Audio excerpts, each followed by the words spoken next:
refait la prédique, une courte vidéo pour revenir sur la prédication du dimanche et aller un peu plus loin dans son appropriation.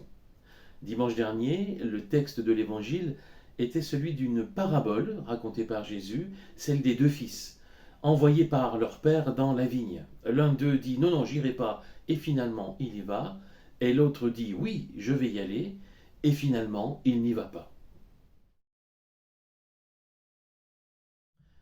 Il y a un ton polémique dans cette parabole. Jésus est au temple, il est en train de discuter avec les chefs religieux de son temps, et il les accusait d'être hypocrites. Les actes valent mieux que les paroles.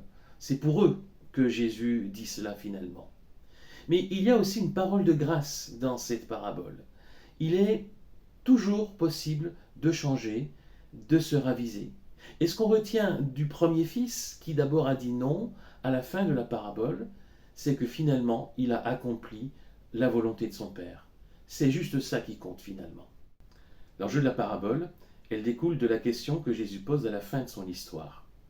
Lequel des deux a accompli la volonté de son Père?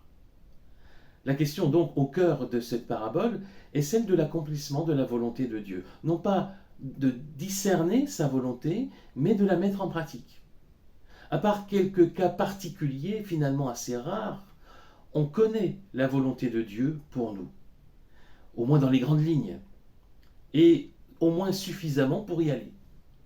La plupart du temps, la vraie question n'est pas quelle est la volonté de Dieu pour moi, mais est-ce que je suis prêt à l'accomplir? Est-ce que je le veux ou pas?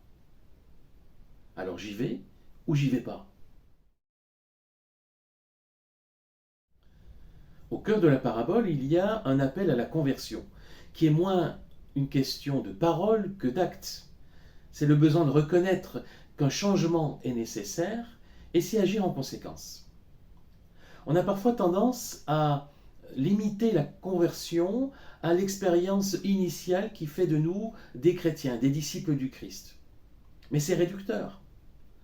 Il y a de multiples occasions dans notre vie, y compris notre vie chrétienne, où nos paroles, aussi spirituelles et aussi pieuses soient-elles, ne se traduisent pas toujours en actes conséquents. Il y a de nombreux moments où on sait très bien ce que nous devrions faire et nous ne le faisons pas forcément.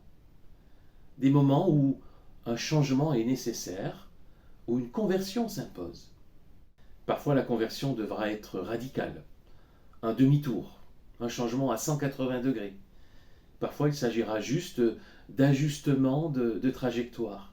Mais quelques degrés suffisent, s'ils ne sont pas corrigés, à nous éloigner du but. La bonne nouvelle de la parabole, c'est que le changement, la conversion, est toujours possible.